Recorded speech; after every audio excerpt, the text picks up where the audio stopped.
अमोल कीर्तीकर हे उत्तर पश्चिम मतदार हा या देशातल्या उत्तर पश्चिम मधला निकाल हा या देशातल्या संपूर्ण निकाल प्रक्रियेतल्या घोटाळ्यातला एक आदर्श घोटाळा आहे।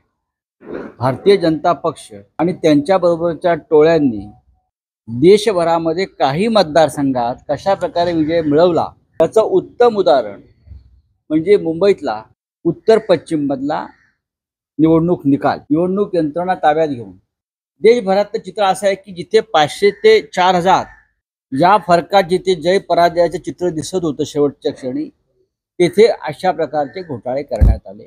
यंत्रणा ताब्यात घेऊन कीर्तीकरांना विजय घोषित केलं होतं, तरीही दोनदा फेर मतमोजणी करून त्यांना त्यांच्या विरुद्ध निकाल देण्यात आला आणि त्यामध्ये रिटर्निंग ऑफिसर वंदना सूर्यवंशी यांचा मोठा हात आहे। जे काय आता खुलासे करतायत तांत्रिक, तो त्यांचा प्रांत नाही। तसं असेल तर ॲलन मास्कनी त्या वंदना सूर्यवंशीकडे शिकवणी लावावी।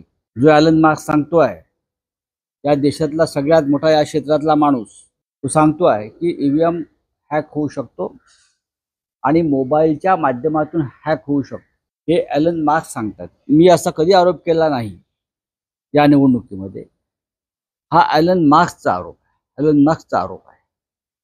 त्याच्यामुळे उत्तर पश्चिमच्या निवडणूक अधिकाऱ्यांचा पूर्व इतिहास तपासून घेतला पाहिजे।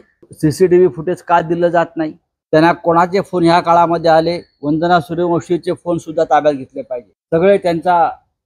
त्यानंतर वायकरांच्या नातेवाईकांचे फोन तिथे फिरत होते आतमध्ये, अधिकाऱ्यांचे फोन घेऊन जे का उद्योग चालले होते, तो फोन वंद्राई पोलीस स्टेशनने जप्त केल्यावर वायकर यांचा एक जवळचा माणूस रिटायर्ड पोलीस अधिकारी सातारकर हा सातत्यानं 4 दिवस वंद्राई पोलीस स्टेशनमध्ये का येरझारा घालत होता, फोन बदलायचा होता, काही डील करायचं होतं, ते डील झालंय की नाही याचा तपास व्हायला पाहिजे। आता हा फोन म्हणे फॉरेन्सिक लॅबमध्ये पाठवल्याची माहिती मी आज ट्विट केलाय। पुण्यातल्या पोर्शे कार अपघात प्रकरणामध्ये इथे ब्लड सॅम्पल बदलून फॉरेन्सिक लॅब गुन्हेगाराला वाचवू शकते, तिथे या फोनचं काय घेऊन बसला।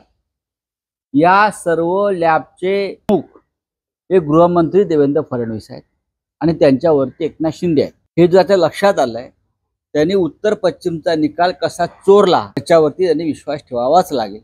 वंद्राई पोलीस स्टेशन मधून फोन बदलण्याचा प्रयत्न झाला, तो यशस्वी झालाय का, हे सातारकर कोण आहेत आणि कोणाचे नातेवाईक आहेत, ते सतत 4 दिवस वंद्राई पोलीस स्टेशन मध्ये येरझारा घालत होते, सीसीटीव्ही फुटेज काढा, तिथे काय काम होतं आणि त्यांचं काय डील झालं हे सांगा, नाहीतर मी सांगतो।